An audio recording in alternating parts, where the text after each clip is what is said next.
भगवान की महिमा का आपने श्रवण किया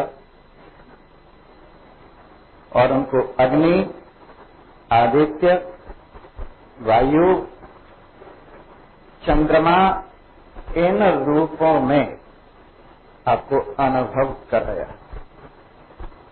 उसी को समस्त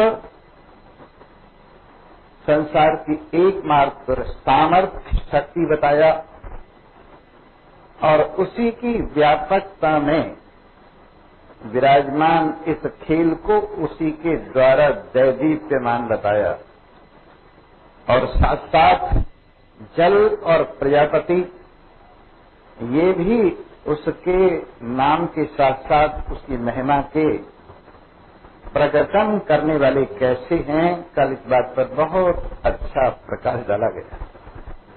गोस्वामी तुलसीदास जी की एक चौपाई बिल्कुल इसी मंत्र से मिलती हुई आपके सामने रखी। बंदो राम नाम रघुवर के हेतु कृषान भान हिम करके। तुलसीदास जी कहते हैं, मैं भगवान के राम नाम की वंदना करता हूँ। कैसा है ये नाम? एक तो अग्नि का और चंद्रमा का और सूर्य का ये कारण है, इससे अग्नि प्रकट होती है, चंद्रमा प्रकट होता है और सूर्य प्रकट होता है। दूसरे इस नाम में ये तीनों गुण विराजमान हैं।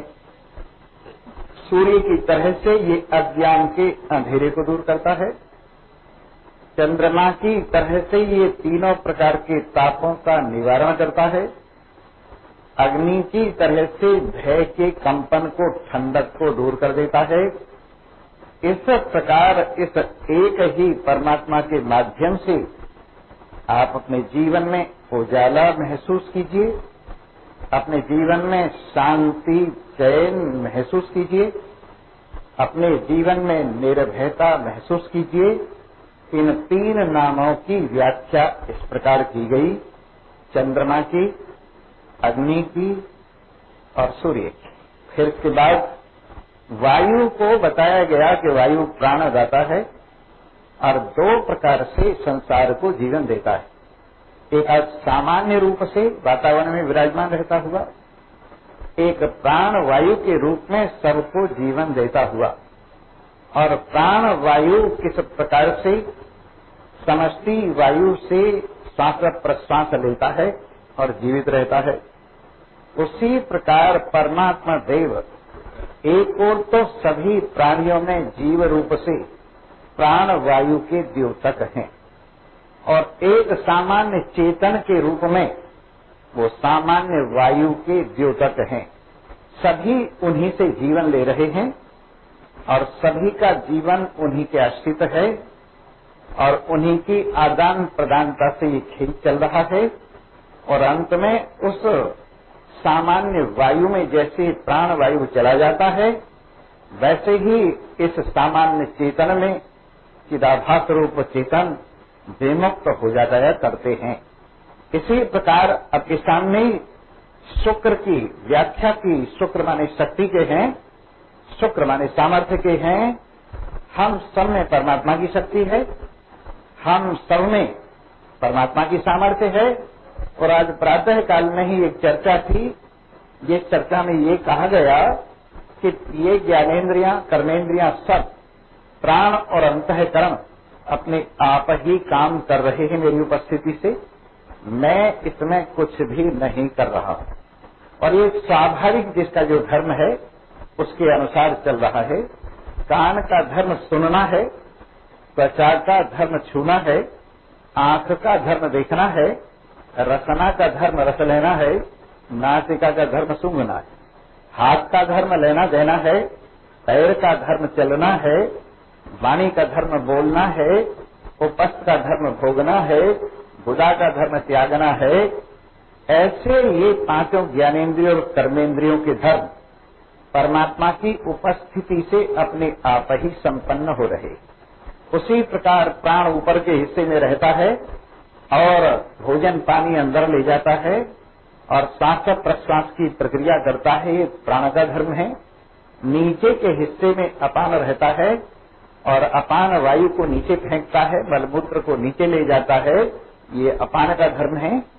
समान बीच में रहता है और इस शरीर के तापक क्रम को, शरीर की हलचल को, व्यवस्था को समान रूप से अपने काबू में रखता है। नाभि का विशेष स्थान है और जो कुछ भी भोजन का रस इत्यादि बनता है वो समान रूप से वितरण कर देता है।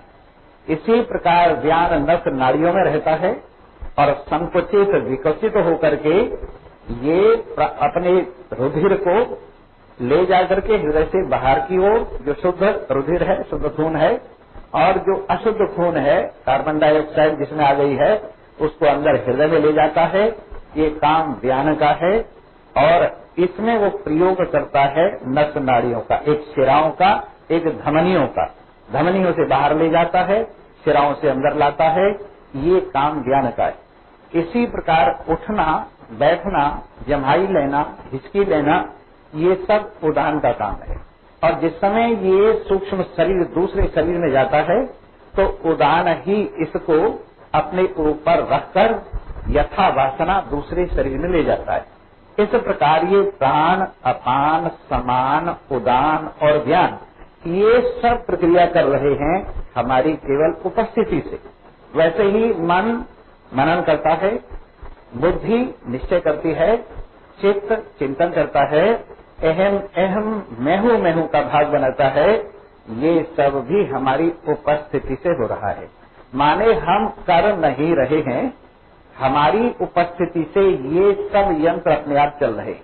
जैसे बिजली के आने पर कूलर ठंडा पानी करता है, गीजर गर्म पानी करता है। एक ही बिजली दो मशीनें, उनके अलग अलग धर्म। इसी प्रकार एक ही परमात्मा सत्ता और उसके अलग अलग धर्म मशीनों के अलगाव की वजह से, ज्ञानेन्द्रियों के अलगाव में, कर्मेंद्रियों के अलगाव में, प्राणों के अलगाव में, अंतःकरण के अलगाव में, ये मशीन अपना अलग अलग काम कर रही हैं और इस प्रकार से ये सब मेरी उपस्थिति से हो रहा है।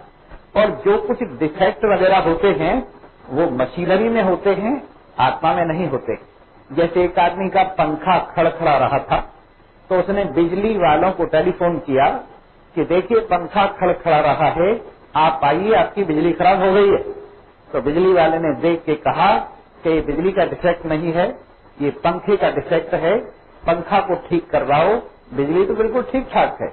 उसी प्रकार कुछ ज्ञानेन्द्रियों के जब डिफेक्ट होते हैं, कर्मेंद्रियों के जो डिफेक्ट होते हैं, या प्राण अंतःकरण जब डिफेक्ट होते हैं, तो ये गड़बड़ झला जो करते हैं, इसमें परमात्मा रूपी बिजली का कोई भी कमी नहीं है। वो तो सामान्य रूप से सबको सत्ता स्फूर्ति दे रहा है, लेकिन इन मशीनों का ही दोष है। मशीन ठीक हो जाती है, आंख बन जाती है, देखने लगते हैं, कान ठीक हो जाता है तो सुनने लगते हैं। इसी प्रकार जो जो डिफेक्ट होता है ज्ञानेन्द्रिय कर्मेंद्रिय प्राण अंतःकरण में, वो ठीक हो जाता है तो ठीक काम करने लगते हैं। इसलिए मेरी उपस्थिति से ये सब काम स्वयमेव हो रहा है और इस काम को होते होते मैं देख रहा हूँ। ये अच्छा काम हो रहा है, ठीक काम हो रहा है या बिना ठीक काम हो रहा है, इसको भी मैं प्रकाशित करता हूँ। एक तो मैं इनको सामर्थ्य देता हूँ इनके कार्यवाही की, और एक इनके जो शुभता अशुभता है उसको भी मैं देखने वाला हूँ, शुद्धता अशुद्धता है उसको भी मैं देखने वाला हूँ। इस तरह से मैं दृष्टा हूँ और सत्ता स्फूर्ति देने वाला हूँ। सही बात तो यह है, मैं ही खेल को रचाता हूँ और मैं ही खेल को देखता हूँ। मैं ही खेल को रचाता हूँ और मैं ही खेल को देखता हूँ। स्वप्न के अंदर आप जो कुछ देखते हैं वो सब आपका रचाया हुआ है। अब स्वप्न के अंदर आपने हाथी देखा, वो आपके संस्कारों से प्रकट हुआ। स्वप्न के अंदर आपने जो कुछ भी देखा आपसे प्रकट हुआ, उस सबके बनाने वाले आप हैं। लेकिन संस्कारों की बात देखिए, स्वप्न को आप ये नहीं कहते रात मैंने स्वप्न में हाथी बनाया, ये कहते मैंने हाथी देखा। मैंने स्वप्न के अंदर नदी नाले देखे, पहाड़ देखे, मकान देखे और दरवाजे देखे, दीवार देखी। तो इसका मतलब है बनाया तो आपने है, पर बनाए को भूल गए हैं, देखना देखना आप में रह गया है। उसी प्रकार से सारा जगत स्वप्न की तरह से बनाया हुआ तो आपका है। लेकिन आप ये समझते किसी और का बनाया हुआ है, मैं तो देख रहा हूँ, पर ये बनाया हुआ भी आपका है।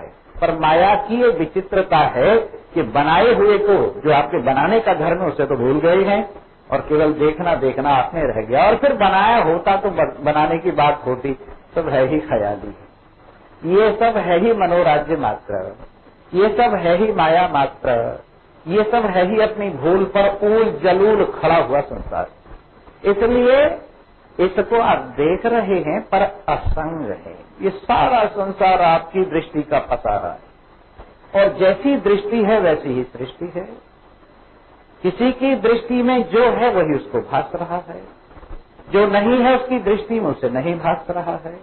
इस प्रकार सारा खेल आपसे प्रकट हुआ है।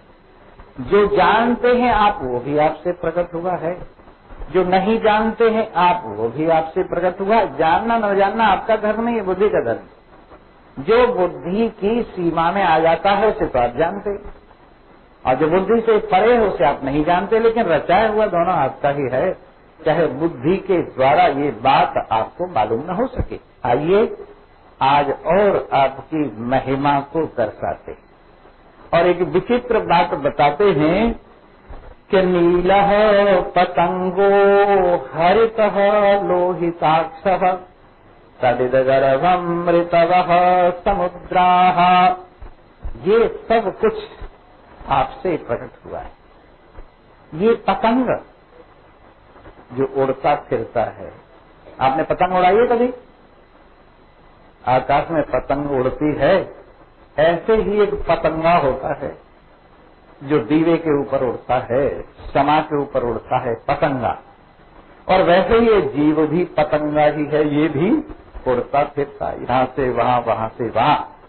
और ये जीव रूपी जो पतंगा है, इसके बहुत रंग हैं, कहीं हरे रंग का है, कहीं नीले रंग का है, कहीं पीले रंग का है, और तरह तरह के इसके रंग हैं। और इसकी दृष्टि भी जिस झरोके से झांकता है वो भी बड़ी विचित्र विचित्र है। और एक बात और सुनिए, राम झरोके बैठ के सबको मुजरा ले, जैसी जाकी चाकरी तैसो ही ताको दे। राम झरोके में बैठा हुआ। कौन से झरोके हैं? हमारी आंखों के झरोके हैं, हमारी आंखों के झरोके हैं। ऐसा नहीं आकाश में कोई झरोका, राम झरोका लगा हुआ है, ये हमारी आंखें राम झरोका है। तो राम झरोके बैठ के सबको मुजरा ले, सबका यही तमाशा देख रहा है, सबका यही तमाशा देख रहा है। और जैसी जाकी चाकरी, और जैसा जिसका खेल है उसको वैसा ही फल नौकरी चाकरी दे देता है। राम जी नौकरी भी कर रहा है, शरीर से नौकरी का फल भी दे रहा है, वेतन के रूप में, भोजन के रूप में, खान पान के रूप में, कपड़ों के रूप में, और संसार के माल ताल के रूप में। ये सब वही कर रहा है, सबकी आंखों में बैठा देख रहा है सबके तमाशे। तो राम झरोके बैठ के सबको मुजरा ले, जैसी जाकी चाकरी तैसो ही ताको दे। हमारी आंखों के झरोखे में भी यही बैठा हुआ है, हमारे रंग महल के सारे खेल को यही दैदीप्यमान कर रहा है।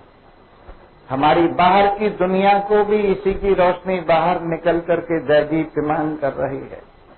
ये ऐसा देहली पे रखा हुआ दीपक है कि बाहर भी प्रकाश कर रहा है और अंदर भी प्रकाश कर रहा है।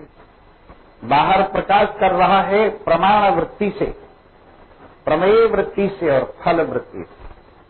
अंतर प्रकाश कर रहा है प्रमाता भाव से, प्रमाता रूप से अंदर चिदाभास, अंदर की दुनिया का प्रकाश कर रहा है। प्रमाता ने प्रमातृत्व रूप से चिदाभास ही प्रमाता की वृत्ति पर पड़ता है। फिर प्रमाण जब होती है, वृत्ति बाहर निकलती है और विषय तक पहुंचती है ज्ञानेन्द्रियों में से होकर, और तो प्रमाण वृत्ति को भी यही दैदीप्यमान कर रहा है। और जब ये पदार्थाकार प्रमेयाकार होती है तो भी इसी को यही दैदीप्यमान कर रहा है। और जब फलाकार रूप से, ज्ञानाकार रूप से, जानकारी के रूप में अंदर आती है तो फल वृत्ति रूप से यही दैदीप्यमान कर रहा है। प्रमाता भी यही है, प्रमाण भी यही है, प्रेमेय भी यही है, फल भी यही है। 4 नाम इसके वृत्ति के योग से बन गए हैं। तो ये सब में बैठा हुआ सबको दैवी प्रमाण बाहर भीतर यही कर रहा है। और सात तड़िदगर्भम ऋतवः समुद्रः, अंदर भी वही है और बाहर भी बिजली चमकती है। तो इस चमक में वही विराजमान है, बिजली के रूप में वही है। ऋतवः, ऋतु जो बदलती हैं, कभी गर्मी, कभी सर्दी, कभी बरसात, कभी वसंत, और कई प्रकार की ऋतुएं बदलती हैं। इन सब ऋतुओं के रूप में यही है। और समुद्र, और समुद्रों के रूप में ये स्वयं ही विराजमान है। जरा देखिए तो सही, हर ऋतु में भगवान के दर्शन कीजिए, हर समुद्र में भगवान के दर्शन कीजिए, बिजली की चमक में भगवान के अपने दर्शन कीजिए। और देखिए इसकी सर्वव्यापकता को, घबराइए मत, न बिजली के तड़कने से घबराइए और न किसी प्रकार के समुद्र की लहरों से घबराइए, न ऋतु चक्र से घबराइए। हर वक्त प्रसन्न रहिए। ना समझ आदमी की तो हालत ये है, किसी ने किसी से पूछा क्यों रो रहे हो जी, कहने लगे सर्दी गर्मी और बरसात पर रोना आया। रोनी सूरत को हर एक बात पर रोना आया। सर्दी गर्मी और बरसात पर रोना आया। कितने मौसम होते हैं? 3, मुख्य रूप से 3, वैसे 6 भी होते हैं, मुख्य रूप से 3 मौसम होते हैं। और तीनों में रोते ही रहे। ज्यादा बरसात हो गई, भगवान तेरा सत्यानाश हो, इतनी बरसात की क्या जरूरत थी, कीचड़ ही कीचड़ हो गई, रेलगाड़ियां बंद हो गई और सारा काम ठप पड़ गया, तब भी गाली देते। और जो थोड़ा जाड़ा पड़ जाए, अब के तो स्वामी जी बम्बई में भी हमारी ऐसी तैसी हो गई। अब के टेम्परेचर ऐसा पहुंचा नीचे 10 तक पहुंच गया, 11 तक पहुंच गया कि 50 साल में पहले कभी नहीं पहुंचा था। देखो भगवान की अकल खराब हो गई, बॉम्बे में इतनी ठंड डाल दी। तो सर्दी में भी रोए, और जब गर्मी पड़ी, देखो जी भून के रख दिया, आलू से पका दिए। बताओ भगवान को क्या लग रहा था इतनी गर्मी डालने में? तो सर्दी गर्मी और बरसात पे रोना आया। रोनी सूरत को हर एक बात पे रोना आया, हर बात पे रोते हैं। रोटी न मिले तो क्या करें, भूख लग रही है, खाना खा लिया तो पेट खराब हो गया जी, क्या करें बताओ जी। जब तक धन नहीं था यूं रोते थे धन नहीं है, अब धन हो गया तो यूं रोते हैं रखे कहाँ, और लुट गया तो फिर यूं रोते हैं जी चला गया। संतान नहीं है रोते हैं, संतान नहीं है, संतान हो गई तो डर लगा रहता है कहीं कुछ हो न जाए, और बाई चांस हो जाए तो कहते हैं जी वो तो निबट गया। ये संसार हर बात पर रोने वाली बात है, परंतु ज्ञानवानों के यहाँ रोने की कोई बात ही नहीं, जब सब में परमात्मा ही है। दुख में भी वही है, सुख में भी वही है, लाभ में भी वही है, हानि में भी वही है। तो सुख दुख लाभ हानि जय पराजय, भगवान कहते सबको सम समझ, बराबर समझ, सब में मेरे दर्शन कर। और वास्तव में है भी यही। जरा देखिए दुख और सुख कैसे बराबर है। जब दुख आता है तो उसका आगे वाला जो आधा हिस्सा है बड़ा खराब होता है, लेकिन जब जाता है तो पीछे वाला आधा हिस्सा बड़ा अच्छा लगता है कि चला गया। तो दुख के कितने हिस्से हुए? 2 हिस्से, सामने से दुख और पीछे से सुख। और सुख के भी 2 हिस्से हैं, सामने से सुख और पीछे से दुख। जब आया प्रसन्न हो गए, लेकिन जब गया तो रोने लगे। तो आधा आधा हिस्सा दोनों का सुख रूप है और आधा हिस्सा दुख रूप है। जैसे शुक्ल पक्ष और कृष्ण पक्ष दोनों में बराबर चांदना रहता है, लेकिन एक घटता हुआ है और एक बढ़ता हुआ, बस फर्क यही। नहीं तो शुक्ल पक्ष में भी उतना ही चांदना रहता है और कृष्ण पक्ष में भी उतना ही चांदना रहता है। वो घटता हुआ है और ये बढ़ता हुआ है, अन्यथा चांदनी में कोई फर्क नहीं। वैसे सुख और दुख, लाभ और हानि, जय और पराजय, यश और अपयश, हर चीज बराबर है। लेकिन आपके पास तराजू बढ़िया नहीं, आपके पास तराजू ठीक नहीं है। अगर आपके पास ज्ञान की तराजू हो तो सब भगवान है, तोल के देख लीजिए। लेकिन आपके पास मोह की तराजू, मैं मेरे की तराजू है, अज्ञान की तराजू है, इसलिए आप हर चीज को गलत तोलते हैं और गलत तोलने की वजह से रोते रहते हैं। इसलिए ठीक करवा लो अपनी तराजू को और वो वाली तराजू अपने घर रखे आओ, या स्वामी जी वाली तराजू उठाओ जिसको वास्तविक प्रमाण कहते। ये कौन सा प्रमाण है? वेदांत प्रमाण, उपनिषद प्रमाण, वेद प्रमाण। ये इस तराजू का तोल के देखो तो सुख और दुख बराबर हैं, लाभ और हानि बराबर हैं, जय और पराजय बराबर हैं, यश और अपयश बराबर हैं, मान और अपमान बराबर हैं, क्योंकि ये दोनों ही कल्पित है, ये दोनों ही कल्पित हैं, ख्याली हैं, स्वप्न की तरह से हैं, उनकी सत्ता वास्तव में कुछ है नहीं। इसलिए सर्वत्र भगवान का दर्शन करो, अंदर सभी जीवों में उनको देखो, अंदर सभी दृष्टियों में उनको देखो, अंदर सभी भावनाओं में उनको परखो, अंदर सभी जो कुछ कार्यवाही अंदर हो रही है सब में उसी के दर्शन करो और बाहर उसी का अवलोकन करो। देखो अच्छी तरह से, ऋतुओं में उसको देखो, देखो समुद्र में उसको देखो, बिजली की चमक में उसको देखो। ऐसा अनादि परमात्मा, अनादि मतलब माने अनादि वाला, माने अनादि है जो, और विभुत्वेन वर्तते, विभु रूप से जो विराजमान है। हम अपने प्रियतम को ठीक ठीक समझ लें तो फिर रोना धोना कुछ भी नहीं है। और कभी कभी रोने धोने में भी वही रहता है, रोना धोना तो भाई हो जाता है, ये अंतःकरण का धर्म है। जैसे मान लीजिए कोई भी पिक्चर वगैरह आप देखते हैं और आप समझ भी रहे हैं कि मिथ्या है, लेकिन फिर भी रोना आ जाता है। बोलो सच्चिदानंद। हाँ, कस के बैठो शरीर को, मन को, जिससे कि कथा इधर उधर न चली जाए। जी हाँ, तो बात चल रही थी, इस सारे खेल में एक खिलाड़ी है, सारे खेल में एक खिलाड़ी है। इसको हम एकाकी ड्रामा कहते हैं। एक तो होता है एकांकी ड्रामा, जिसमें एक बार पर्दा खुलता है और सारा खेल पूरा हो जाने पर पर्दा गिर जाता है, उसका नाम है एकांकी ड्रामा। और जिसमें एक ही एक्टर हो, स्त्री का पार्ट भी वही करे, पुरुष का पार्ट भी वही करे, पशुओं का पार्ट भी वही करे, पक्षियों का पार्ट भी वही करे, जल थल सब का पार्ट वही करे। वो कौन सा ड्रामा है? एकाकी ड्रामा। तो ये संसार क्या है? एकाकी ड्रामा है।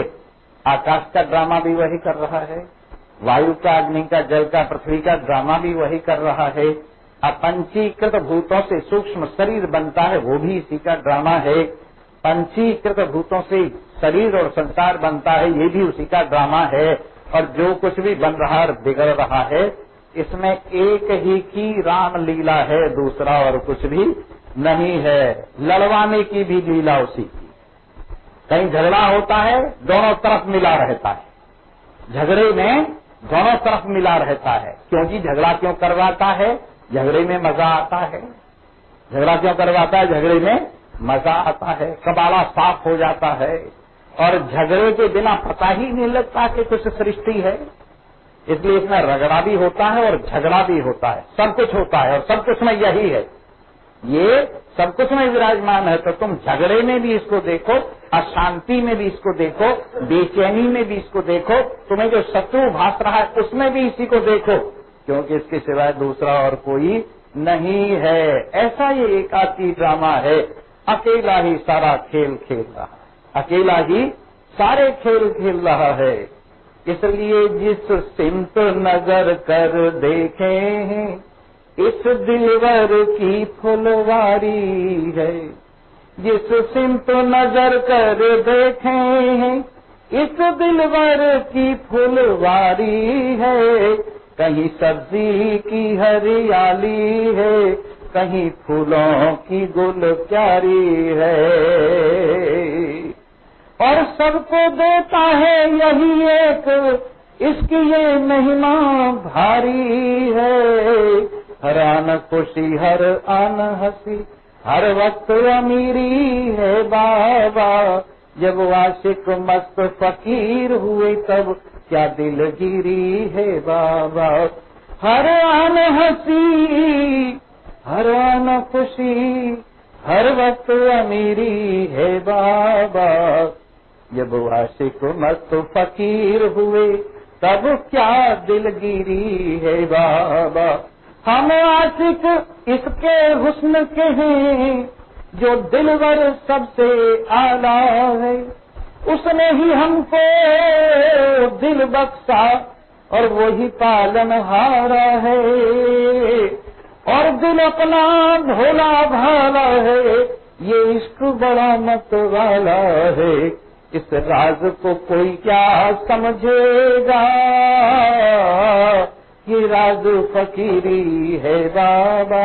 हर आन खुशी, हर वक्त हंसी, हर वक्त अमीरी है बाबा। जब आशिक मस्त फकीर हुए तब क्या दिलगिरी है बाबा। एक आदमी प्रसन्नता लिए जा रहा था। रास्ते में दूसरे ने पूछा, क्या लिए जा रहा है? प्रसन्नता लिए जा रहा हूँ। कहाँ से लाया है? सत्संग से लाया हूँ। जरा सी हमें भी दे दे, ऐसे नहीं मिलती है ये प्रसन्नता। तू भी सत्संग में चल और तू भी प्रसन्नता ले। वहाँ तो प्रसन्नता बांटी जाती है, पर प्रसन्नता किन किन को मिलती है? समझ आती जाती है, प्रसन्नता मिलती जाती है। परमात्मा का अपने आप के साथ एकता अनुभव होती जाती है, प्रसन्नता मिलती जाती है। मोह माया दूर होती जाती है, प्रसन्नता मिलती जाती है। इस तरह से ये प्रसन्नता आपको अपने ज्ञान के साथ ही हर वक्त दैदीप्यमान करती है ये प्रसन्नता। और ये प्रसन्नता किसी भाग दौड़ वाले को नहीं मिलती है। कई माइयां बिचारियां आ जाती हैं और फिर पीछे की खींच पड़ती है और फिर भागती। दो बातें हैं, आदमी का लगना मुश्किल है और माइयों का जमना मुश्किल है। आदमी लगता बड़ी मुश्किल से है, पर लग जाता है तो डट जाता है। और माइयां लग तो जाती हैं पर जमती नहीं है, पीछे को भागती। ऐसा हुआ था, एक माई दूसरी माई को कहने लगी, चल सत्संग में चल। इतनी बढ़िया रामायण हो रही है कि बस मजा आ रहा है। कहने लगी, क्या रखा है सत्संग में? बाल बच्चे ही सत्संग है, पति ही सत्संग है, अपना ये संसार ही सत्संग है। अरे बेवकूफ, ये तो कहीं भाग नहीं जाएगा, ये तो मुफ्त में ही मिला हुआ है, चल वो भी रस ले ले। कहने लगे, अच्छा तू कह रही है तो चलती हूँ। रास्ते में आते आते कहने लगी, गड़बड़ हो गई, सारे बर्तन अंदर रखाई, एक कटोरा बाहर रह गया। कहने लगी, कोई नहीं ले जाता कटोरे को, चल। अब जाके बैठ गई कथा में, और क्या कह रहे हैं रामायणी जी, इसको उसकी समझ में नहीं आ रहा। कटोरा कटोरा, समझे ना? वहां तो प्रेम बरस रहा है। भरत जी भगवान से मिलने के लिए जा रहे हैं, आंसुओं की धार बह रही है, और यहाँ कटोरे की याद आ रही है। बीच में ही उठ गई और जाके देखा तो कटोरा घायल, जाती रही भावना जैसी। पहले ही सोच के गई थी, कटोरा उठ गया। दूसरी माई पूरी कथा सुन के आई। कहने लगी, क्यों? बीच में से ही उठाई, कितना मजा आ रहा था, क्या आनंद आ रहा था। कहने लगे, मैंने ऐसी सुनी रामायण, मेरे कटोरा ले गए नारायण, जो सुनती कथा सारी न लोटा रहता न थाली। तो जिनको ये चिंता पड़ी हुई है, घर में पता नहीं क्या हो रहा होगा, कहीं बहू इधर उधर कुछ न कर देवे, कहीं लड़का इधर उधर न कुछ कर देवे, सब सामान उलट पुलट न हो जाए, पता नहीं क्या चिंता पड़ी रहती है। अरे जो पीछे को देखते हैं वो कोई भी अपनी मंजिल पर नहीं पहुंचता, जो सामने देखते हैं पीछे की तरफ नहीं देखते हैं, उनको ही मंजिल मिलती है। एक कथा आपने सुनी होगी, एक बाबा जी समुद्र के किनारे रहते थे। वहां से रास्ता जाता था सिंघल द्वीप, और सिंघल द्वीप में एक बहुत सुंदर राजकुमारी थी, जिसकी प्रशंसा कहां तक आपको सुनाए। उससे हर एक राजकुमार शादी करना चाहता था, लेकिन बीच में सागर पड़ता था, उसको पार करना बड़ा मुश्किल था। समुद्र के किनारे कई तो बाबा जी को पूछते ही नहीं, अपनी मर्जी से समुद्र में घुस गए और डूब गए, सिंघल द्वीप नहीं पहुंचता है। कई बाबा जी से पूछते, पर बाबा जी जो कहते वो न मानते, और उसका फल ये होता वो भी डूब जाते। एक लड़का आया, और उसने बाबा जी से पूछा, बाबा जी मेरी को सहायता करोगे? मैं सिंगल द्वीप की राजकुमारी से शादी करना चाहता हूँ और ये सागर बीच में है, आप तो देख ही रहे हैं, मैं कैसे पहुंचूंगा? आप मेरी सहायता करेंगे? बेटा हम तो सहायता करने को बैठे हुए हैं और हम तो चाहते हैं सिंगल द्वीप की राजकुमारी किसी जवान को मिले, लेकिन यहाँ कई जवान आए बेचारे डूब गए। कहने लगे जी गुरु जी मुझे बताओ। कहने लगे अच्छा सुन, ये मेरे 2 खड़ाऊ हैं, एक पैर इस खड़ाऊ पर रख और एक पैर इस खड़ाऊ पर रख और देख ये खड़ाऊ तुझे सिंगल द्वीप की ओर ले जाएंगी, लेकिन पीछे की ओर फिर के देखेगा तो डूब जाएगा। उस राजकुमार ने हिम्मत की और दोनों खड़ाओं पर पैर रखे और सीधा सिंगल द्वीप में ध्यान लगाते लगाते पहुंच गया। पीछे की तरफ देखा नहीं और राजकुमारी मिल गई। वैसे ही परमात्मा रूपी ब्रह्म रूपी राजकुमारी है और संसार रूपी सागर है और मुमुक्षु ये भगवान से शादी करना चाहता है। ब्रह्म से हमसे पूछता है स्वामी जी इस भवसागर को पार होने का कोई उपाय है? भगवान से मिलने का कोई उपाय है? तो हम इसको बताते हमारे पास है। क्या है? ये 2 खड़ाऊ हैं मेरे, एक का नाम है ज्ञान और एक का नाम है वैराग्य। एक का नाम ज्ञान है, एक वैराग्य है। दोनों खड़ाओं पर पैर रख और तू सिंगल द्वीप पहुंच जाएगा। पर पीछे की तरफ ये मत देखना मेरी घरवाली क्या कर रही होगी, मेरे बाल बच्चे क्या कर रहे होंगे, इधर उधर मन मत बहकाना, तब तो पहुंच जाएगा। और जो तेरा मन इधर उधर भागता रहा तो बीच में ही डूब जाएगा। तो मेरे मित्रों जब आते हो कथा सुनने के लिए तो पूरे दिल से आओ, आधे दिल से मत आओ। आधा दिल तो वहां रखा है और आधा दिल यहाँ लेके बैठ गए, न इधर के रहे न उधर के। पूरा दिल लेके आओ और ये सोचो संसार है ही नहीं केवल कथा, संसार में परिवार है ही नहीं केवल कथा है, संसार में पीछे कोई है ही नहीं केवल कथा है, संसार में कोई संबंध है ही नहीं केवल कथा है। अगर पूरी लगन लगा के बैठोगे तो मैं आपको विश्वास दिलाता हूं, क्या पक्की बात कहता हूं, जो चलने वाले हैं वो पहुंच जाते हैं, जो आगे देखते हैं उनको मंजिल मिलती है। इधर उधर दृष्टि मत घुमाओ। सूरदास जी ने तो इस पर एक पद कह डाला है कि इत उत देखत जन्म गयो, इत उत देखत जन्म गयो, इत उत देखत जन्म गयो। लक्ष्य को छोड़ के इधर उधर ताक झांक करता रहा। या झूठी माया के कारण 2 दृग अंध भयो, या झूठी माया के कारण 2 दृग अंध भयो, इत उत देखत जन्म गयो। इधर अभिमान का पहाड़ है और इधर पतन की खाई है। जो इधर देखता है बाईं ओर अभिमान हो जाता है, दाईं ओर गिर जाता है, इसलिए सामने देखा। पर क्या किया? इस झूठी माया के लिए एकाग्रता नहीं बन पाई, इस झूठी माया के लिए ताक झांक करता रहा पर परमात्मा में मन नहीं लगा पाए। या झूठी माया के कारण 2 दृग अंध भयो, इत उत देखत जन्म गयो, जन्म कष्ट ते मात दुखित भई, भारी कष्ट दयो। जब तू पैदा हुआ था तो माँ ने कहा था जननी जनी तो भक्त जन याद आता है असुर। पहले नंबर पर अगर मेरा बेटा पैदा हो तो भक्त पैदा हो, और यदि भक्त भी न हो तो माई की तरह से कम न हो गए, दानवीर हो गए। दानवीर होना बड़ा मुश्किल काम है। और नहीं तो आदमी देने की सोचता पर रगड़ता रहता है, पैसे को रगड़ता रहता है, देखें कोई और रख रहा है कि नहीं, कोई नहीं रख रहा, मैं क्यों रखूं जेब में, फिर रख लेता है।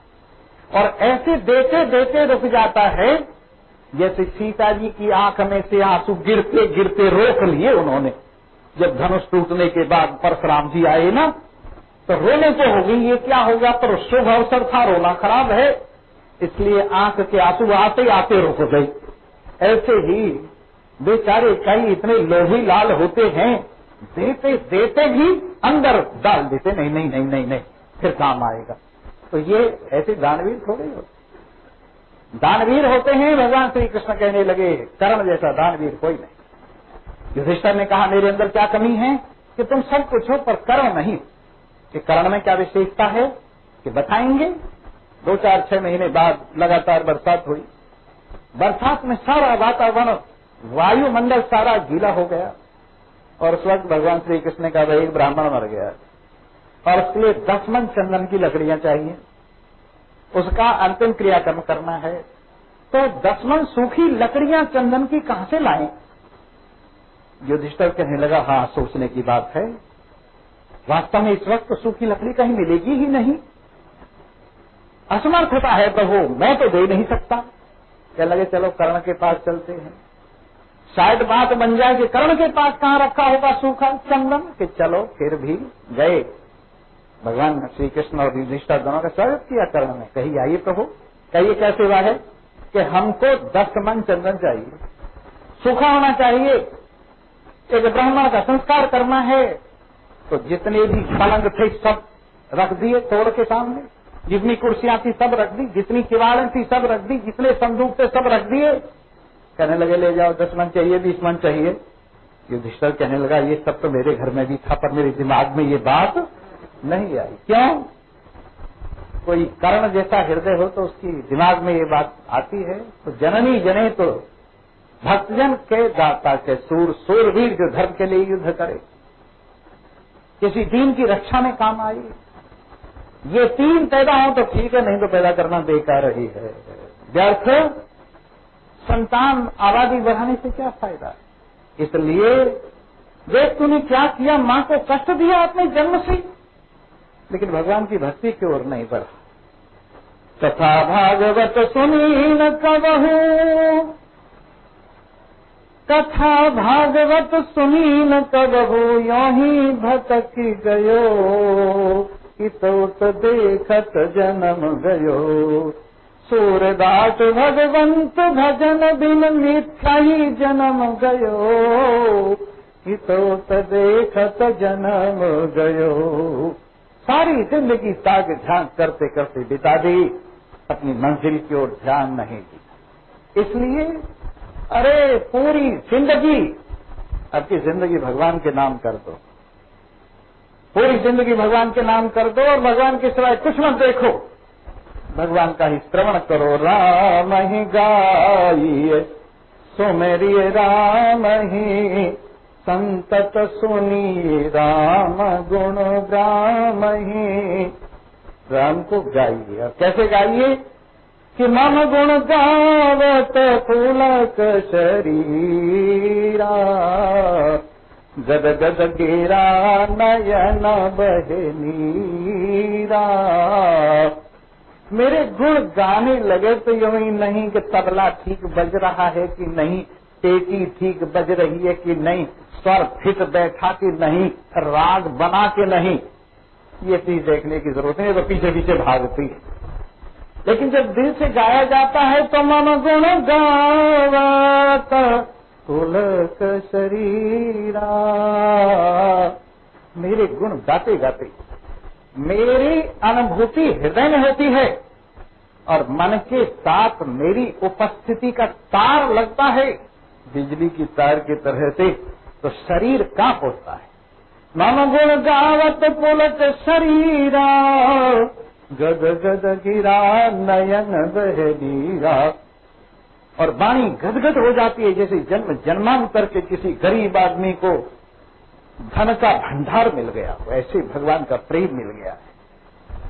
और जैसे किसी विदेशी को स्वदेश प्राप्त हो गया और उसकी आंखों से आंसू निकलने लगे और गदगद होने पर वाणी किसी गूंगे की गदगद हो गई इस आनंद को पाकर, ऐसे मेरे गुणानुवादक गाए पूरा मन लगा करके, पूरा जोर लगा करके, तब तो बात बनेगी।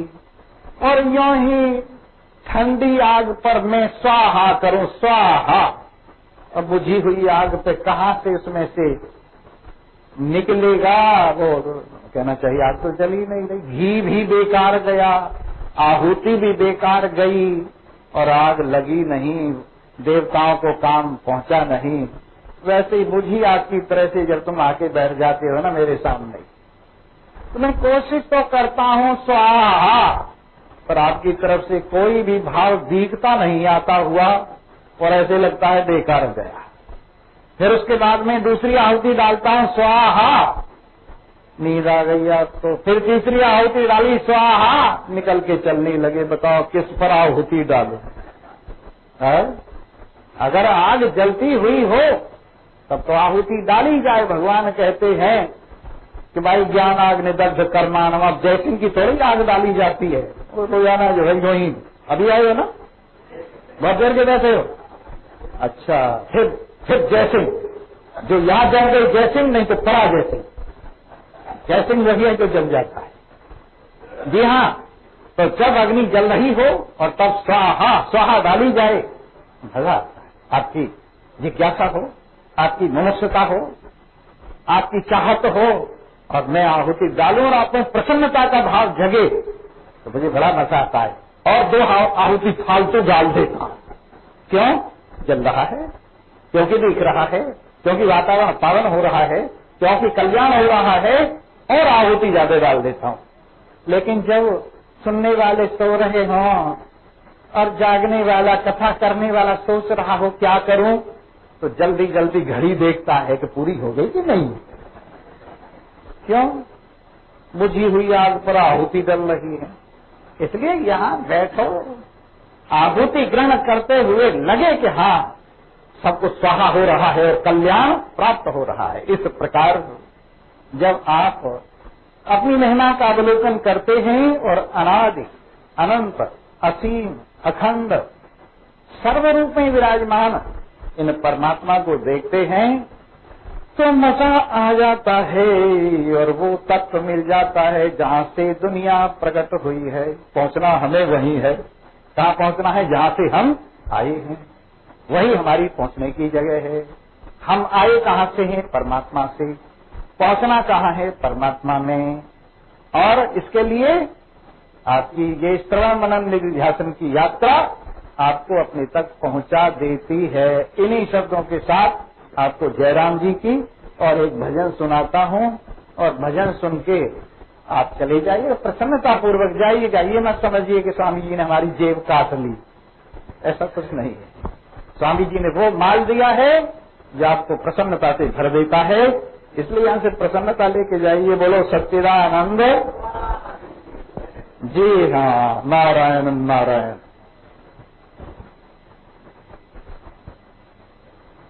जियो यहाँ ठाट से जियो, प्याले प्रेम के पियो। जियो यहाँ ठाट से प्याले प्रेम के पियो। जियो यहाँ ठाट से जियो, प्याले प्रेम के पियो। जियो यहाँ ठाट से प्याले। आए हो किस लिए हमको बता दो इतना जरा। इस मनुष्य शरीर में आए हो किस लिए हमको बता दो इतना जरा। रो रहे किस लिए हमको बता दो इतना जरा। इसलिए कह कहे मार के दियो, कह कहे मार के दियो। जियो तो ठाट से जियो, प्याले प्रेम के पियो। जियो तो ठाट से। तुम्हारे साथ त्रिलोकी हंसेगी, हंस के देखो तो। और रोगे खुद अकेले तुम जरा से, रो के देखो तो। इसलिए प्रेम की हाथ से पियो, प्रेम की हाथ से पियो। जियो तो ठाट से जियो, प्याले प्रेम के पियो। जियो तो ठाट से। सुराही इस जुबान की कान के पियो। जियो तो ठाट से जियो, अनूठी बात से पियो। जियो तो ठाट से जियो, प्याले प्रेम के पियो। जियो तो ठाट से जियो। आत्म पद की उड़ाने झलकियां आएंगी आंखों में। खुद ब खुद प्यार की खुद मस्तियां आएंगी आंखों में। गले तक डाट के पियो, गले तक डाट के पियो, पियो तो ठाट से जियो, पियाले प्रेम के पियो, जियो तो ठाट से।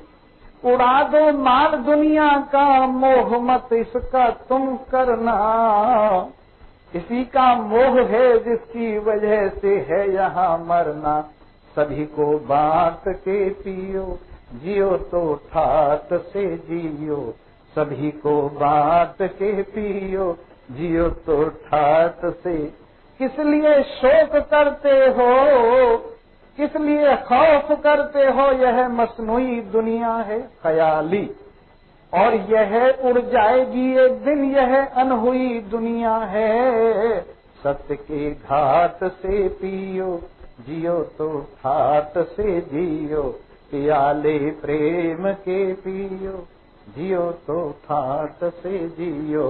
सर्वे भवन्तु सुखिनः, सर्वे सन्ताय नमो नमः। श्री कृष्णाय नमो नमः। नारायणाय नमो नमः। गोविन्दाय नमो नमः।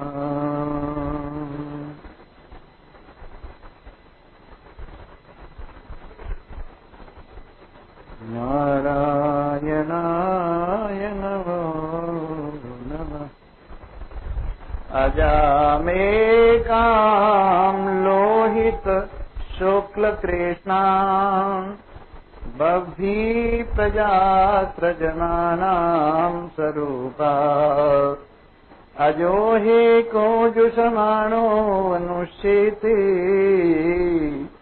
जहाते नाम भोक्तृभोगां अजोऽन्यः, द्वासुपर्णा सयुजा सखाया, समानं वृक्षं परिससजाते, तयोरन्यः पिप्पलं स्वादुवर्ति, अन्यो अभिचाकशीत अनश्नन्यो अभिचाकशीते।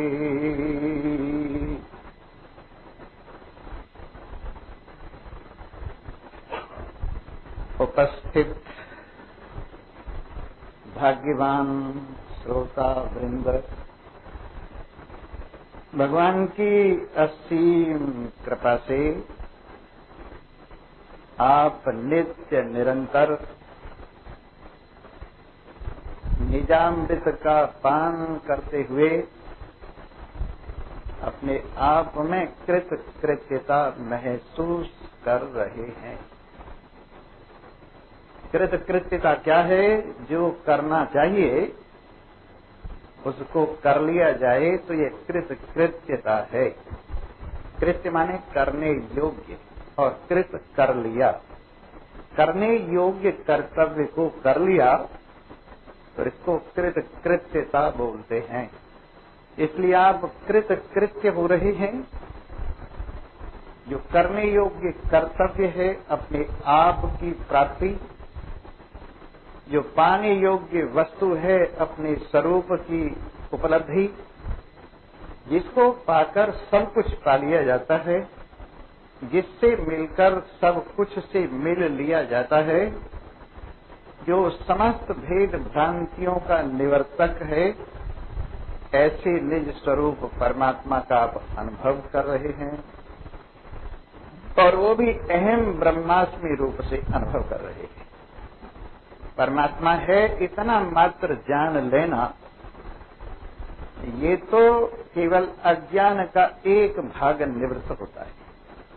अज्ञान को दो हिस्सों में बांटा गया है, एक असत्वापादक आवरण और एक अभानापादक आवरण।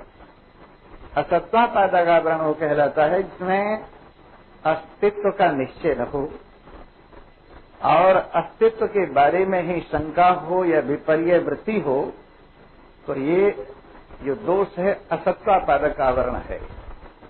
और ये तो पता लग गया कि परमात्मा है, पर ये परमात्मा कौन है इस बात का पता नहीं है, तो ये अभानापादक आवरण है। असत्वापादक आवरण अपरोक्ष ज्ञान से निवृत्त हो जाता है।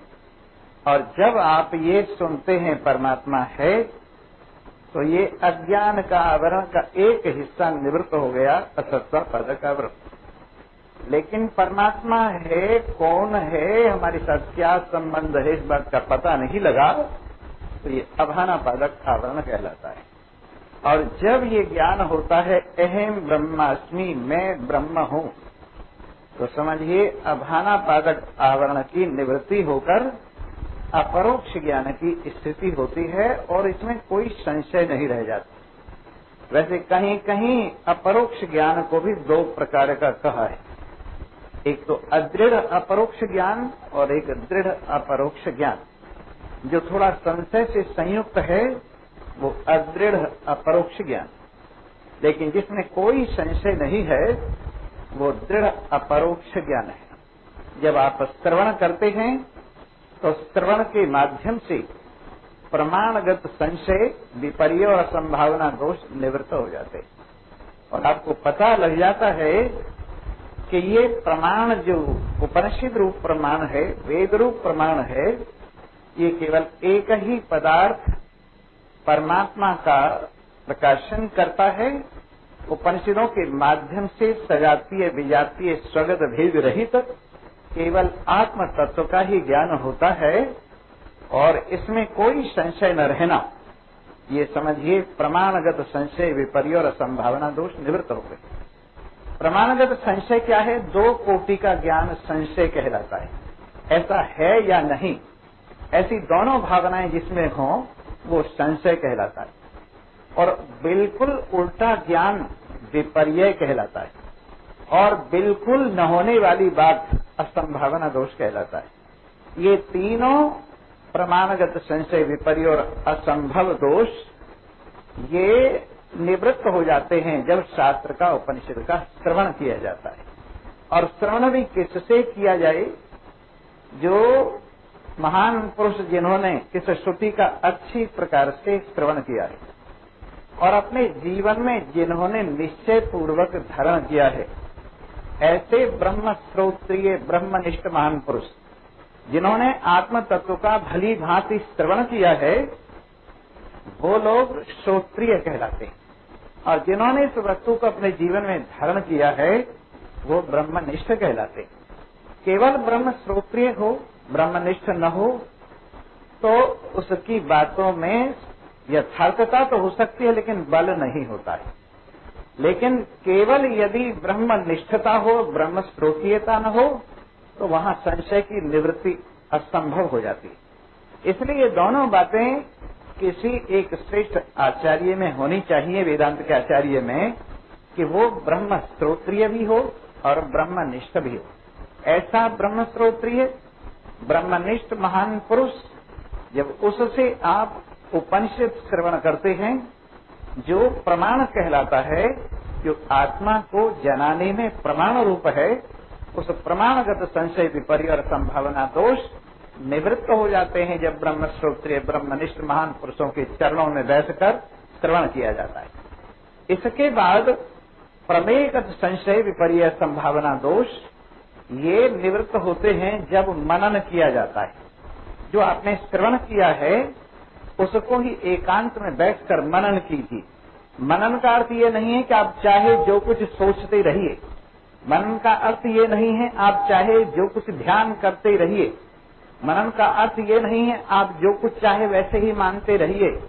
मनन का अर्थ है जो प्रमाण सिद्ध वस्तु है, जो उपनिषद सिद्ध वस्तु है, जिसका आपने श्रवण किया है और प्रमाण के माध्यम से अब आपको कोई किसी प्रकार का अपने आत्मा में संशय, विपर्य नहीं रह गया है, वैसे ही अपने आप का विचार कि मैं शरीर नहीं हूँ, मैं आत्मा हूँ, मैं ज्ञानेन्द्रिय, कर्मेंद्रिय, प्राण, अंतःकरण नहीं हूँ, मैं आत्मा हूँ, मैं कर्ता भोक्ता जीव नहीं हूँ, मैं आत्मा हूँ, मैं आवागमन से रहित हूँ, मैं आत्मा हूँ, मुझ में किसी भी प्रकार का सतोगुण, रजोगुण, तमोगुण का भाव नहीं है, मैं आत्मा हूँ। इस तरह से ये मनन किया जाता है। और मनन का मतलब जो आप समझते हैं वो मेरी समझ में अब तक नहीं आया कि आप कहीं बैठ के 2-4 आदमी सुन लेते हैं कि ये मनन है, उतना मनन नहीं, वो श्रवण में ही आता है। आप जो स्वाध्याय करते हैं वो श्रवण ही है। मनन तो तब होता है जब आप अकेले में युक्तियों से मनन करते हैं। एक कहावत है, श्रवण कैसे होता है, मनन कैसे होता है। श्रोतव्यो श्रुति वाक्येभ्यो मंतव्यो उपपत्तिभिः। श्रुति वाक्यों से श्रवण किया जाता है और उपपत्तियों से, युक्तियों से मनन किया जाता है। और जब ये श्रवण मनन पूरा हो जाता है तो निधिध्यासन अपने आप में मैं ब्रह्म हूँ ऐसी निष्ठा परिपक्व हो जाती है। हम इन तीनों को अलग अलग नहीं करते हैं कि भाई पहले श्रवण किया, फिर मनन किया, फिर निधिध्यासन किया, ऐसा नहीं। श्रवण के साथ मनन प्रारंभ हो जाता है, मनन के साथ निधिध्यासन प्रारंभ हो जाता है। भोजन करते ही जैसे शरीर के अंदर खाना पचना शुरू हो जाता है, उसके रस रक्त इत्यादि बनना प्रारंभ हो जाता है और भोजन करते करते भी ये काम चलता रहता है। तो श्रवण होते होते भी मनन होता रहता है और फिर बाद में भी श्रवण जो आपने किया है उसका मनन हो सकता है, लेकिन श्रवण के साथ मनन अपने आप शुरू हो जाता है। मनन के साथ निधिध्यासन अपने आप शुरू हो जाता है। जैसे आपने भोजन किया, भोजन का रस रक्त बना और आपके शरीर में एक रूप हो गया और मैं हूं के साथ जुड़ गया। उसी प्रकार आपने श्रवण किया, फिर मनन करने पर आपके अंदर पहुंच गया, फिर निधिध्यासन में आपके साथ एक रूप हो गया। ये साथ साथ भावना चलती रहती। इसमें ऊपर नीचे की बात नहीं है कि अब यहाँ श्रवण कर लेंगे और फिर कहीं जाके मनन करेंगे, फिर कहीं जाके निधिध्यासन करेंगे। ये काम साथ के साथ शुरू हो जाता है। श्रवण के साथ मनन, मनन के साथ निधिध्यासन, ये साथ के साथ हुआ करता है। तो बात चल रही थी इस प्रकार आपने परोक्ष ज्ञान और फिर दृढ़ अपरोक्ष ज्ञान जब प्राप्त कर लिया, कोई संशय नहीं रह गया, तो आप निश्चिंत हो गए। हाँ, एक बात और छोटी सी मैं बताता चलूं। अंतःकरण की पावनता हम कब समझें कि हमारा अंतःकरण पावन हो गया, कब समझें कि हमारा विक्षेप निवृत्त हो गया। क्योंकि वेदांत के अधिकारी के लिए जो वेदांत की कथा सुनना चाहे, आत्मज्ञान सुनना चाहे, उसको अंतःकरण की निर्मलता परम आवश्यक है। उसका मल दोष निवृत्त होना चाहिए और विक्षेप की निवृत्ति, चंचलता भी उसके अंतःकरण से निवृत्त होनी चाहिए, तब वो वेदांत श्रवण का अधिकारी होता है। तो सबसे पहले हम ये बताने चले हैं कि हम कब समझें कि मल दोष निवृत्त हो गया है अंतःकरण का। तो हम आपको बताएंगे, जब आपके हृदय में उपासना का भाव जागृत हो जाए, इस लोक और परलोक के भोगों में आपको अरुचि हो जाए, उनको विनाशी समझकर, उनको बंधन रूप समझकर, उनको द्वेष का हेतु समझकर, उनको राग का हेतु समझकर, जब इस लोक और परलोक के समस्त विषयों से आपका मन हट जाए, तो समझिएगा कि आपका मल दोष दूर हो गया और परमात्मा की अजर अमर अविनाशी तत्व की प्राप्ति के लिए हृदय में भूख जागृत हो जाए, तो समझ लीजिए मल दोष दूर हो गया। और एक बात और बताऊं, थोड़ा बहुत मल रह भी जाए ना, तो वो यहाँ श्रवण के माध्यम से निवृत्त हो जाया करता है। जैसे यदि छोटी कन्या का विवाह हो जाए तो वो अपने ससुराल में जाकर खा पी के थोड़े दिनों में जवान हो जाती है, वैसे थोड़ा बहुत मलदोष अगर रह भी गया हो तो तुम सुनने आ जाइए, धीरे धीरे सुनते सुनते मलदोष निवृत्त हो जाएगा। जब मलदोष निवृत्त हो गया और उपासना की भावना जग गई, परमात्मा की प्राप्ति के लिए, किसी अजर अमर अविनाशी पदार्थ की प्राप्ति के लिए आपके हृदय में भूख जागृत हुई, तो आपने सत्संग का सेवन किया। सत्संग में परमात्मा की चर्चा आपको सुनने को मिली और आपके संस्कारों के अनुसार पहले आपकी उपासना सगुण रूप में होती है और अपना इष्ट देव आप चुनते हैं एक मंत्र आप सुनते हैं और उस इष्ट देव में मंत्र के माध्यम से आप अपना मन लगाते हैं और धीरे धीरे सत्संग रसपान करते चलते हैं। फिर धीरे धीरे आप में निर्गुण उपासना का भाव जागृत होता है। ये स्वाभाविक ही है। आप रोज चाहे सगुण उपासना सुनते रहें और धीरे धीरे सगुण उपासना में लगे भी रहें, लेकिन आगे सत्संग आपको निर्गुण उपासना में जरूर प्रवेश देगा। इसके बाद निर्गुण उपासना, जिसमें भगवान को आकार विरहित स्वीकार किया गया है, जिसमें भगवान को सतोगुण, रजोगुण, तमोगुण तीनों गुणों से अलग स्वीकार किया गया है, जिसमें भगवान की कोई एकता सीमा नहीं है, जिसमें भगवान को किसी लिमिट से बांधा हुआ नहीं है, ऐसा निराकार भाव भगवान के प्रति और अपने में भी जो सीमा का आग्रह था उसकी निवृत्ति जब होती है तो फिर निर्गुण उपासना होती है। निर्गुण उपासना में व्यक्ति निर्गुणता को प्राप्त होता जाता है, क्योंकि ये नियम है, जिसकी उपासना करता है उपासक तद्रूप होता चला जाता है। सगुण उपासना में वो तद्रूप हो जाता है और अपने इष्ट देव के आकार को प्राप्त होता चला जाता है। और इसी स्थिति में शरीर अगर उसका छूट जाए तो अपने इष्ट देव के लोक में जाता है, वहां सायुज्य मुक्ति प्राप्त करता है या सामीप्य मुक्ति प्राप्त करता है या सारूप्य मुक्ति प्राप्त करता है। इस प्रकार सगुण उपासना का फल ये है। इसके बाद निर्गुण उपासना में आपकी स्थिति आई है। निर्गुण उपासना में निराकार, एक रस, सीमाओं से विरहित, रूप से रहित परमात्मा का आप ध्यान कर रहे और धीरे धीरे आपको अपने रूप में जो आग्रह है वो निवृत्त हो जाता है। अपने नाम में जो आग्रह है वो निवृत्त हो जाता है। अपनी बिरादरी में जो आग्रह है वो निवृत्त हो जाता है और आप में भी निराकारता अपने इष्ट देव के ध्यान से प्रवेश करना प्रारंभ कर देती है। फिर इसके बाद धीरे धीरे किसी महान पुरुष से कहीं सुनता है कि मैं ब्रह्म हूँ। अब ये बात समझ में नहीं आई है, लेकिन फिर भी वो निश्चय कर लेता है मैं ब्रह्म हूँ, और इस प्रकार से वो अहं ग्रह उपासना, मैं ब्रह्म हूँ, इस भाव से उपासना करता है। जब तक ज्ञान नहीं हुआ, श्रद्धा को लेकर मैं ब्रह्म हूँ की उपासना कहलाती है और इससे धीरे धीरे ज्ञान प्राप्ति के लिए हृदय के अंदर एक भूमि तैयार होने लगती है। और यूँ समझिए कि ये तीनों उपासनाएं क्रम से आपके विक्षेप को निवृत्त करती है। कब समझे कि हमारा विक्षेप निवृत्त हो गया? जब आप में अपने आप का ज्ञान प्राप्त करने की इच्छा पैदा हो जाए और ऐसी स्थिति आ जाए, कस्तम कोयम कुत आयातः काते जननी कोते तातः इति परिभावय सर्वमसारम् विश्वं त्यक्त्वा स्वप्न विचारम् भज गोविंदम गोविंदम भज मूढ़मते। ये विचार प्रारंभ हो रहा है। तू कौन है, माने मैं कौन हूँ? ये प्रपंच मेरे सामने क्या है? ये कहाँ से आया है? मैं शरीर हूँ तो माता पिता से मेरा संबंध माना भी जा सकता है, लेकिन मैं शरीर नहीं हूँ तो माता पिता का संबंध ऐसे ही केवल स्वप्न जैसा है।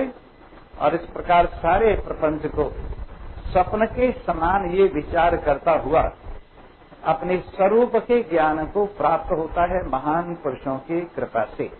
तो ये अंतःकरण की पावनता, विक्षेप की निवृत्ति और आवरण भंग, मैं ब्रह्म नहीं हूँ ये आवरण है, मैं ब्रह्म हूँ ये आवरण की निवृत्ति है। ब्रह्माकार वृत्ति आवरण भंग करके निवृत्त हो जाती है। ये वेदांत का फल है।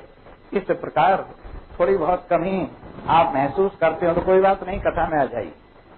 मल दोष अपने आप निबट जाएगा, विक्षेप दोष अपने आप निबट जाएगा और आप ज्ञान को प्राप्त कर लेंगे। अगर यूं ही सोच के बैठे रहेंगे तब तो फिर आपको ज्ञान कभी नहीं होगा। पूरा मल दोष किसी का निवृत्त हो नहीं सकता, क्योंकि अंतःकरण मल रूप है और जब तक अंतःकरण है तब तक मल उसके अंदर थोड़ा बहुत बना ही रहता है। उसी तरह से अंतःकरण मन विक्षेप रूप है, थोड़ा बहुत विक्षेप बना ही रहता है। इसलिए बस इतना साफ हो जाए कि ज्ञान ग्रहण करने की योग्यता अंतःकरण के अंदर आ जाए, श्रद्धा पैदा हो जाए, विश्वास पैदा हो जाए और उपासना का फल भी इतना है कि एकाग्रता हो जाए और सुनने लायक बात बन जाए। अब नदी में कितना पानी बह रहा है, आपको 1 लोटा पानी चाहिए, 1 लोटा लीजिए और प्यास बुझा लीजिए। उसी प्रकार से आपको जितने अंतःकरण की निर्मलता से और जितनी एकाग्रता से ज्ञान में प्रवेश हो जाए उतना ही काफी है। और बाकी यो मत सोचा करो अभी तो मेरे मन में ऐसे ऐसे भाव आते हैं, अभी तो मेरा मन इधर उधर भागता है, ये सब बिल्कुल छुट्टी कर दो अपने मन से और अपने मन में शांति अनुभव करके सुनना प्रारंभ कर दो। सुन सुन अंधे पावे राह, सुन सुन करके अंधों को भी रास्ता मिल जाता है। आइए, तो आप सब अधिकारी। क्यों अधिकारी हैं? हम देखते हैं जो अधिकारी नहीं, जिसकी रुचि नहीं, सबसे पहली तो अधिकार रुचि की है। मुमुक्षुता सबसे पहला अधिकार है वेदांत में, मुक्ति की इच्छा, और ज्ञान से ही मेरी मुक्ति होगी ऐसा दृढ़ निश्चय। आत्मज्ञान के बिना दूसरा कोई उपाय नहीं है ऐसा निश्चय। अगर आप में ये बात है तो आप सभी अधिकारी। और नहीं, जिनको ये बात अच्छी नहीं लगती कहते दरवाजे में खड़े करके तमाशा देखते हैं और भागने के चक्कर में रहते हैं। और जिन विचारों को इस पर विश्वास नहीं, वो यहाँ टिक भी नहीं सकते। पहले तो यहाँ बहाना करते रहेंगे आने का, यही बात थी जी, वो बात थी, इसलिए नहीं आई, उसलिए नहीं आई, और बाई चांस आ भी जाते हैं, टिकेंगे नहीं। क्योंकि वही यहाँ टिकते हैं जिनको वेदांत अच्छा लगता है, वही यहाँ ठहरते हैं जिनको आत्मज्ञान अच्छा लगता है, वही यहाँ सुनते हैं जिनको ये अच्छा लगता है कि आत्मा के ज्ञान से ही मुक्ति है। इसलिए हम, जो कोई यहाँ आता है और प्रेम पूर्वक हमारी बात सुनता है, उसको हम अधिकारी समझते हैं। और जो यहाँ आगे भी भागने के चक्कर में रहता है या लेट पहुंचने की सोचता है, उसको छोटा सा अधिकारी समझते हैं। क्योंकि स्कूल में जो कोई जाए विद्यार्थी, चाहे पहली क्लास में ही क्यों न जाता हो, परंतु समय पर आए, पूरा सुने, पूरा समझे, ध्यानपूर्वक सुने, ध्यानपूर्वक समझे और ऐसा जाने कि मेरा इम्तिहान होने वाला है। जैसे इम्तिहान से पहले प्रिपरेशन लीव होती है तैयारी की और उसमें पूरा जोर लगाता है विद्यार्थी, वैसे ही हर समय ये समझे कि इम्तिहान नजदीक है और मौत का कभी पता नहीं कब आ जाए। इसलिए हर वक्त मुझे तैयारी करनी चाहिए, हर वक्त मुझे आत्मनिष्ठा परिपक्व करनी चाहिए, हर वक्त मुझे श्रवण मनन निधिध्यासन में लगना चाहिए। आपका ऐसा अगर दृढ़ निश्चय है तो बलिहारी हैं आप और सुनने के अधिकारी हैं आप। और अगर ये बात नहीं है तो बस यूं ही है, आइए और चले जाइए, चलो स्वामी जी के दर्शन कर आवे। अब स्वामी जी जो बात देते हैं वो तो लेते नहीं, दर्शन मात्र से क्या होगा। आइए, कल हम बता रही थी परमात्मा देव सभी की दृष्टि में विराजमान है, अनेक रंग रूप का उनका शरीर है, अनेक रंग रूप के उनके नेत्र हैं, अनेक रंग रूप के दृश्य हैं और उन अनेक रंग रूपों के दृश्यों को अनेक रंग रूप के शरीरों में बैठकर अनेक रंग रूप के नेत्रों से एक ही दृष्टा अवलोकन कर रहा है। उस दृष्टा को प्रत्येक दृष्टि में अनुभव कीजिए, उस दृष्टा के माध्यम से ही प्रत्येक दृश्य दैदीप्यमान हो रहा है, ये अनुभव कीजिए। और उनकी सर्वव्यापकता का अनुभव करते हुए अनुभव कीजिए, सारी ऋतु वही है, सारे समुद्र वही हैं, बिजली वही है और जो कुछ भी है सर्वव्यापक होने के नाते सब कुछ वही है। ऐसे अनादि, ऐसे अनंत, ऐसे असीम, ऐसे अखंड, उन्हीं से सारा जगत प्रकट होता है, उन्हीं में सारा जगत रहता है, उन्हीं में सारा जगत लय हो जाता है। आज 2-3 मंत्र बहुत ही बढ़िया हैं और जिनके ऊपर द्वैत और अद्वैत का कभी कभी विवाद हो जाया करता है। इन मंत्रों को द्वैतवादी अपना सिद्धांत सिद्ध करने के लिए अपने तरीके से अर्थ करने में खींचते। एक मंत्र कौन सा है? अजाम्बिकाम लोहित शुक्ल कृष्णाम। एक बकरी है, कौन है? सो गए तो बकरी सब चुप जाएगी माल। कौन सी बकरी है? नींद की बकरी है। और जो कथा का माल चुप जाती है, ऐसे अज्ञान की बकरी है, माया की बकरी है, और जो सबको मोह में डाले हुए है। अजा माने जिसका जन्म न हो, माया का नाम भी अजा है। और बकरी का नाम भी अजा है। अजा शब्द के दो अर्थ हैं, एक माया और एक बकरी। तो एक माया एक अजा है। और कैसी है?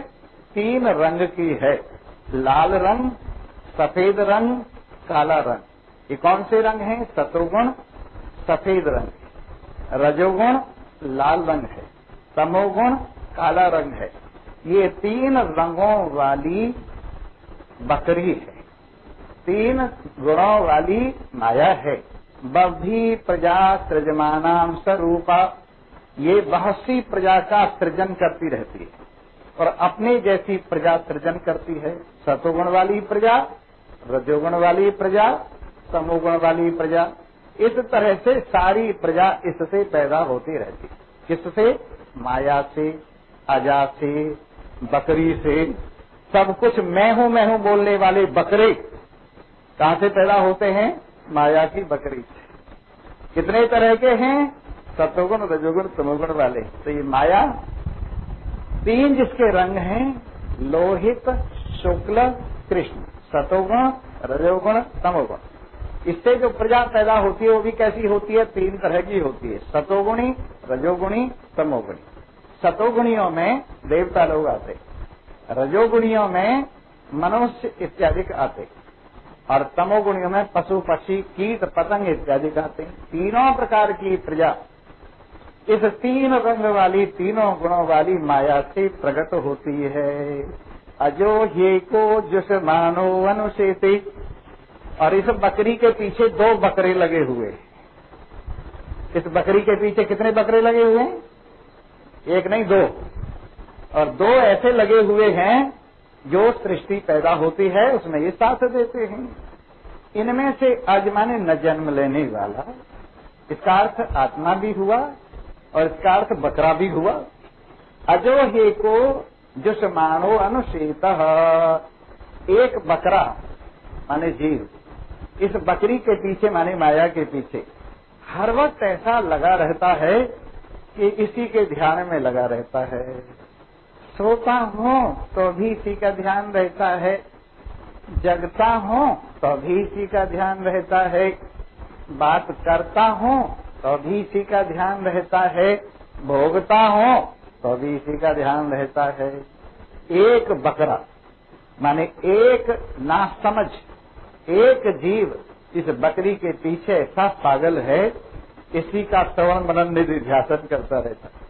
गोस्वामी तुलसीदास जी ने एक चौपाई एक जगह पर ऐसी की है, लिखी है कि जिस समय शंकर भगवान के तप को टिकाने के लिए कामदेव जाने लगा देवताओं की प्रार्थना कर, जिससे कि उनको संतान पैदा हो और देवताओं का सेनापति बने। स्वामी कार्तिकेय पैदा हुए तो देवताओं के सेनापति बनकर उन्होंने देवताओं को विजय दिलवाई।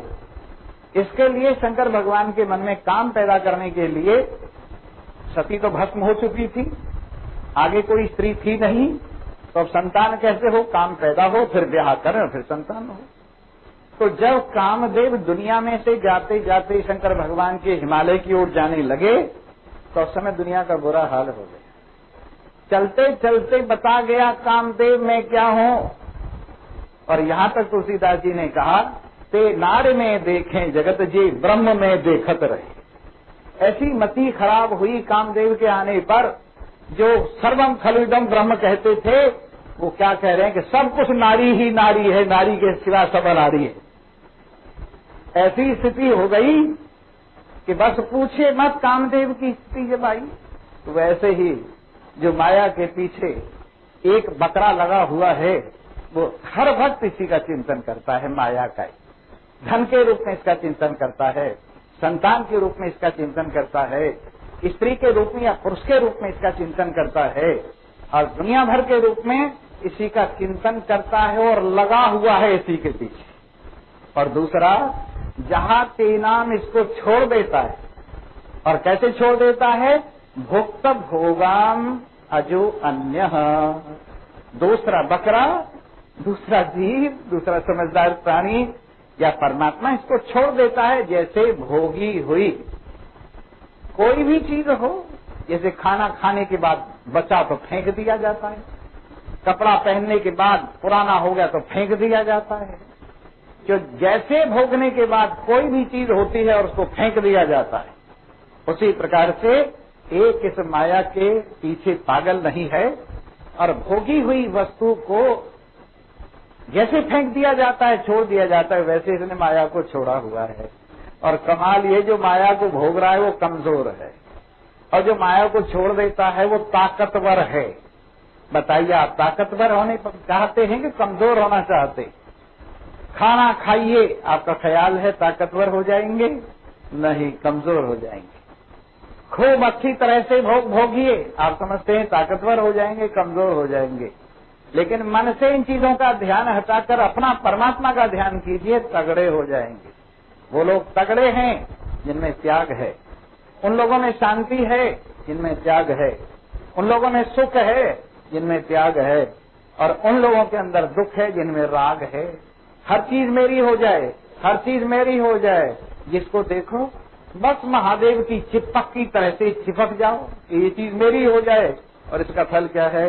अशांति, बेचैनी, संघर्ष, दुख, कष्ट, बंधन, बध। ये सब किसकी वजह से है?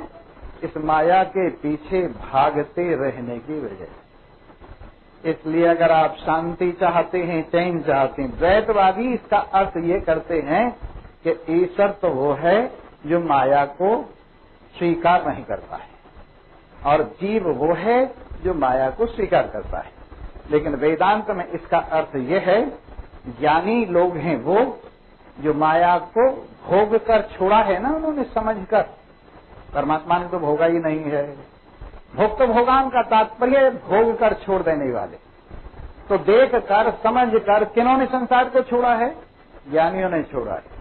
इसलिए ज्ञानी जिनको अपनी असंगता का पता है, ज्ञानी जिनको अपनी ब्रह्म स्वरूपता का निश्चय हुआ है, ज्ञानी जो संसार के मिथ्यात्व को जानते, ज्ञानी जो संसार की दुख रूपता को जानते, जो ज्ञानी संसार की बंधन रूपता को जानते हैं, उन्होंने इसका मन से परित्याग कर दिया है और वो सुखी हैं।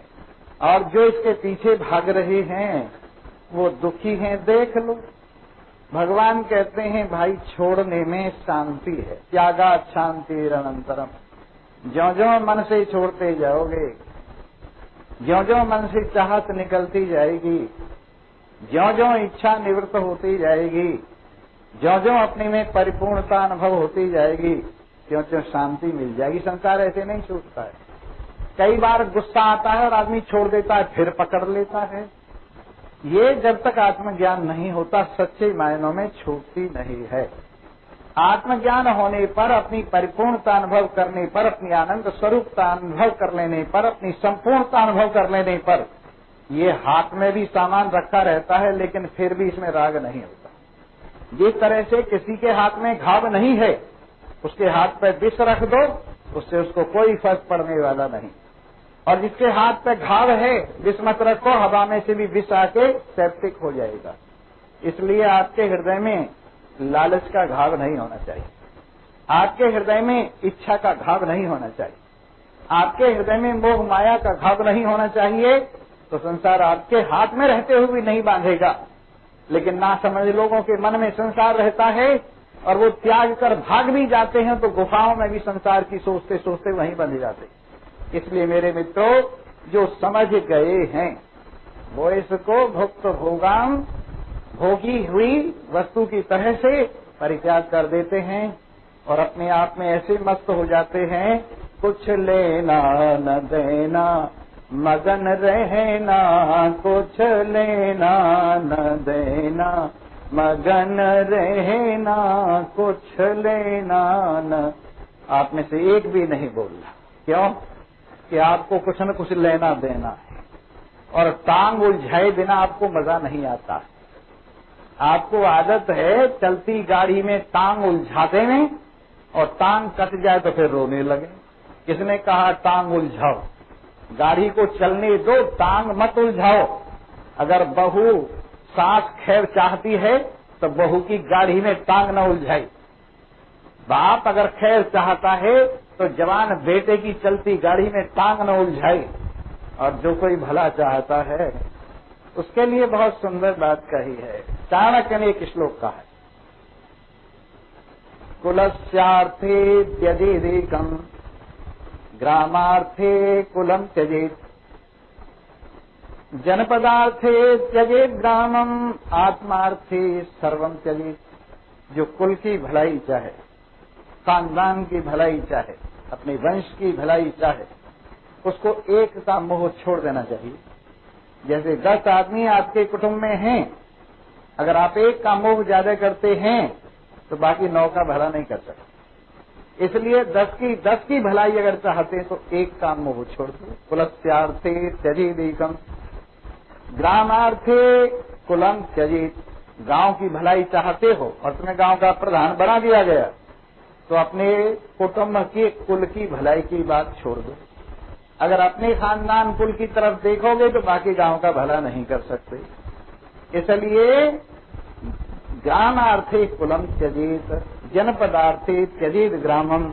और जो देश की भलाई चाहे और उसको देश का प्रधानमंत्री बना दिया गया है तो उसे चाहिए कि वो अपने गांव का मोह छोड़ देवे, अपने इलाके का मोह छोड़ देवे, तब पूरे देश का भला कर सकता है। और आत्मार्थे सर्वम त्यजेत। और अगर अपनी भलाई चाहता है तो सबके मोह को छोड़ दे। अगर अपनी भलाई चाहता है तो कहीं अपने मन को अटका के न बैठे। हमने देखा है लोगों को पक्षपात हो जाता है, पार्टी के पक्षपात में, वर्ण आश्रम के पक्षपात में और देशों के पक्षपात में, यहाँ तक कि ताश खेलने वालों को देखते देखते उनके पक्षपात में आदमी दुखी होता रहता है, सुखी होता रहता है बिना बात।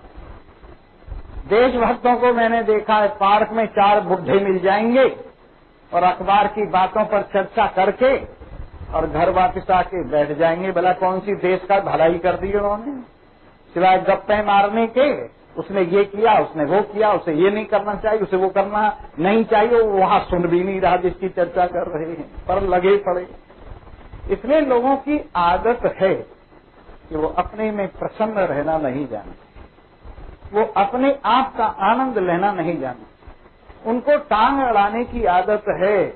इसलिए अगर सुखी होना चाहते हो तो सबका विमोह छोड़ दो, किसी एक पक्ष पर अटके मत रहो, पक्ष और विपक्ष की कल्पना त्याग दो और ऐसे मत रहो कुछ लेना न देना मगन रहना, कुछ लेना न दे मगन रहना, कुछ लेना न मगन रहना, ये मगन रहना जी मगन रहना, मगन कुछ लेना न देना मगन रहना, कुछ लेना न। एक आदमी पड़ोसी के बच्चे गिन रहा था, 8 लड़के थे। गिनते गिनते 8वें का नाम भूल गया। फिर दोबारा फिर कोशिश की, 8वें का नाम नहीं आया। दोबारा फिर कोशिश की, 8वें का नाम नहीं आया। कहने लगे चलो यह पूछ लेता हूँ उसके पड़ोस में 8 के बाप के पास जाके। पानी में भीगते भीगते बरसात हो रही थी और पहुंचा जाके कहने लगे भाई तेरे लड़के कितने हैं कि 8 हैं, 8वें का नाम क्या है? कहने लगे फलाना है। मरे तेरा 8वां मुझे भिगवा दिया है, यहाँ तक आया गया भीग गया। बोला किसने कहा था? तू दूसरे के बच्चे गिन और भीगता फिर। और हम लोगों को बिना बात यही आदत है, कुछ लेना न देना मगन रहना, कुछ लेना न देना मगन रहना, कुछ लेना न। 5 तत्व का बनाइए पिंजरा, 5 तत्व का बनाइए, इसमें बोले सांसों की मैना, इसमें बोले सांसों की मैना, पर मैना कौन बोले? सांसों की मैना, पर मैना, कुछ लेना न देना मगन रहना, कुछ लेना न देना मगन रहना। गहरी गहरी नदियाँ नाव पुरानी, गहरी गहरी नदियाँ नाव पुरानी, केवटिया से मिले रहना, केवटिया से मिले रहना, कुछ लेना न देना मगन रहना कुछ लेना न देना। कहे कबीर सुनो भाई साधो, कहे कबीर सुनो भाई साधो, संतों के चरणों में लिपट रहना कुछ लेना न देना। मगन रहना कुछ लेना न देना, मगन रहना। जी हाँ, अगर इस बकरी के पीछे भागोगे तो बकरे बन जाओगे। और वो भी कौन से बकरे? जिसकी माँ मौत है। कहावत है ना, बकरे की माँ कब तक खैर मनाएगी। तो ऐसे बकरे माने माया के पीछे भागने वाले, माया के सतोगुण रजोगुण तमोगुण में मन लगाकर इसकी भोगने की इच्छा के प्रति लालची, ऐसे लोग दुखी होते रहते हैं। लेकिन जिन्होंने समझ लिया असल माल को और जान लिया जब अपने ही घर में खुदाई है तो गैर को सिजदा कौन करे। जब अपने ही घर में खुदाई है तो गैर को सिजदा कौन करे। तो सामने मैं सिजदा करूं तो लुत्फ है सिजदा करने का। तो और कहीं में और कहीं यो नाम को सिजदा कौन करे। जब अपने ही घर में खुदाई है तो गैर को सिजदा कौन करे। पर्दों तक ही सब सिजदे हैं और सिजदों तक ही सब पर्दे हैं। पर्दों तक ही सब सिजदे हैं और सिजदों तक ही सब पर्दे हैं। जब पर्दा हटा और एक हुआ फिर एक को सिजदा कौन करे। जब पर्दा हटा और एक हुआ फिर एक को सिजदा कौन करे।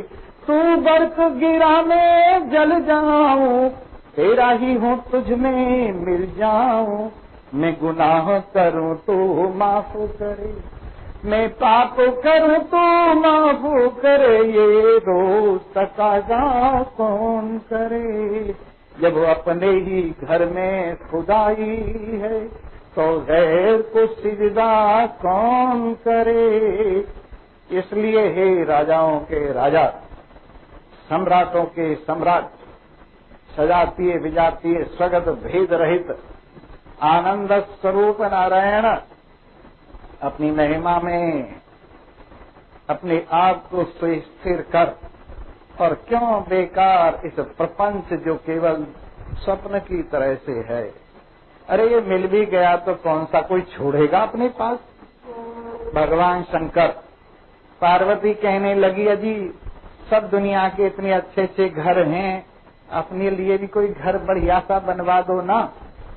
शंकर भगवान कहने लगे हमारे भाग्य में है नहीं, हमारे भाग्य में है नहीं। अजी नहीं, तुम बनवाओ, भाग्य में कैसे नहीं है।